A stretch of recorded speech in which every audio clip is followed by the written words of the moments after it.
Մեր ձևով շարժման համակարգող Նարեկ Կարապետյանը հայտարարել է, որ վաղը գնալու է Սուրբ Սարգիս եկեղեցի մասնակցելու պատարագի։ Սամվել Կարապետյանի եղբորորդին հայտնել է, որ ինքը վերջին 15 տարիներին ամեն կիրակի ներկա է եղել Սուրբ Սարգիս եկեղեցու պատարագին։ Իհարկե, դժվար կլինի կենտրոնանալ եւ հաղորդվել պատարագի խորհրդին, քանի որ այնտեղ կլինի մի մարդ, ով պատասխանատու է վերջին տարիների Հայաստանը պատած ողբի համար, գրել է նա իր Facebook-յան էջում։ Հիշեցնենք, որ Փաշինյանը հայտարարել է, որ այս կիրակի ներկա է լինելու Երևանի Սուրբ Սարգիս եկեղեցում կայանալիք պատարագին։ Հենց այստեղ է գտնվում Արարատյան թեմի առաջնորդ Նավասարդ Կճոյանի նստավայրը։ Վերջինս 7 այլ բարձրաստիճան հոգևորականների հետ օրերս գնացել էր Փաշինյանի հետ հանդիպման։ Այսօր հայաստանյաց առաքելական Սուրբ եկեղեցին տոնել է հայոց առաջին լուսավորիչներ Սուրբ Թադեոս եւ Սուրբ Բարդուղիմեոս առաքյալների տոնը։ Մայ տաճարում առավոտյան մատուցված պատարագին մասնակցել է նաեւ Վեհափար Հայրապետը։ Նրա օրհնությամբ դուրս է բերվել Աստվածամուխ Սուրբ Գեղարդը։ Պատարագին մասնակցող Հայրապետը կրկին հրաժարվել է հարցերի պատասխանել։ Լռել է նաեւ Արշակ Սրբազանը, որն ի դեպ երկուշաբթի հանդես կգա մամուլի ասուլիսով։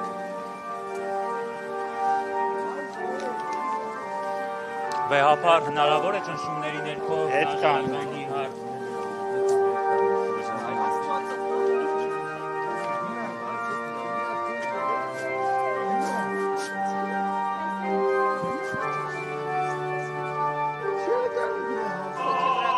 Երեխեք, այս երկու օրը մենք առիթ կունենանք հանդիպելու ավելի լայն ընդգրկուն ֆորմատով։ Ամեն դեպքում կազմեք, որտեղ Արքադի Նիկոլ Փաշինյանի հետ հանդիպած եք։ Գնամ հիմա պատարագի, այս երկու օրը մենք կհանդիպենք։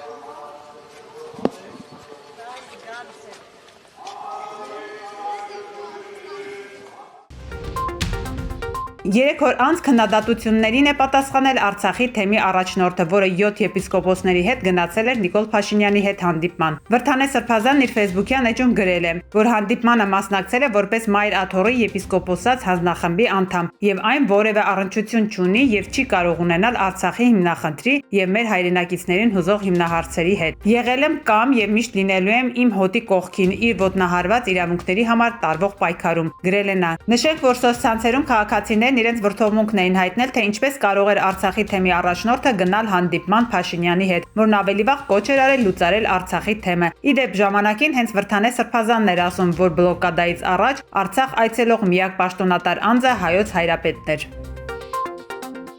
Ստամբուլում գտնվող էկոնոմիկայի նախարար Գևորգ Պապոյանը հանդիպել է Թուրքիա գյուղատնտեսության եւ անտառատնտեսության նախարար Իբրահիմ Յումակլի հետ։ Նախարարները քննարկել են Կարս-Գյումրի երկաթուղային հաղորդակցության վերաբացման հնարավորությունները, TRIP ծրագրի միջոցով առաջացող տնտեսական, լոգիստիկ եւ առևտրային նոր հնարավորությունները երկու երկրների համար։ Զրույցի ընթացքում անդրադարձ է կատարվել շուկաների դիվերսիֆիկացման, լոգիստիկ նոր ուղիների ձևավորման, փոխադարձ տնտեսական հետաքրքրությունների ընդլայնման հնարավորություններին։ Հիդրոօթերոթաբանության եւ մոնիթորինգի կենտրոնը ներկայացրել է Երևանում մթնոլորտային օդի որակը նոյեմբերի 19-ից 25-ը։ Պարզվում է կենտրոնում եւ Արաբկիրում ամբողջ շաբաթ փոշու պարունակությունը գերազանցել է սահմանային թույլատրելի կոնցենտրացիան։ Միևնույն ժամանակ պետական կառույցը հայտարարել է, որ օդի աղտոտվածության դիտված ցուցանիշները անբարենպաստ են, այլ ոչ թե վտանգավոր մակարդակի։ Ահասարսու սպանություն է տեղի ունեցել Նոր Նորքում նոյեմբերի 25-ի գիշերը։ Մի խումբ տղաներ վիճաբանել են, որի ժամանակ միջադեպի մասնակիցներից մեկը ընկել է գետնին, ու կռվի հակառակ թևի մասնակիցները, տեսնելով գետնին ընկած անձին, մեքենան մի քանի անգամ վարել է նրա վրա։ Նրանք այնքան են մեքենան վարել քաղաքացու վրա, որ նա վնասվածքներից մահացել է։ Մահացած երիտասարդը Բորիս Արզումանյանն էր, 31 տարեկան։ Թե ինչն է եղել նման դաժան սպանության պատճառը դեռևս պարզ չէ։ Իրավապահները կարողացել են հայտնաբերել ավելի քան 15 մասնակցից միայն մեկին, որը ձերբակալվել է։ Համայնքային ոստիկանները եւ քննիչները հայտնաբերել են նաեւ մի քանի թանկարժեք ավտոմեքենաներ, կան կասկածներ, որ նշված ավտոմեքենաներով են վիճաբանության մասնակիցները ժամանել դեպքի վայր։ Ալավերդիում տարեց հարևանների վեճն ավարտվել է սպանությամբ։ 3 կենցաղային վեճի շուրջ տեղի ունեցած վիճաբանության ժամանակ տղամարդկանցից մեկը մյուսին փայտով հարվածել է։ Վերջինս տեղում մահացել է։ Մեր տեղեկություններով եւ կատարողը եւ սպանվածը հոգեկան առողջության հետ կապված խնդիրներ ունեին եւ հաշվառված են։ Դեբետ գետում ջրահեղձ եղած լրագրող Արմինե Ճաղարյանի մահվան գործով ամբաստանյալ Վարդուհյան Անյանն անմեղ է ճանաչվել եւ արդարացվել իրեն մեղսագրվող արարքը չկատարելու հիմքով։ Հիշեցնենք, որ Անանյանը Visit Lore ընկերության տնօրեն եւ հրահանգավորումների անցկացման պատասխանատու է։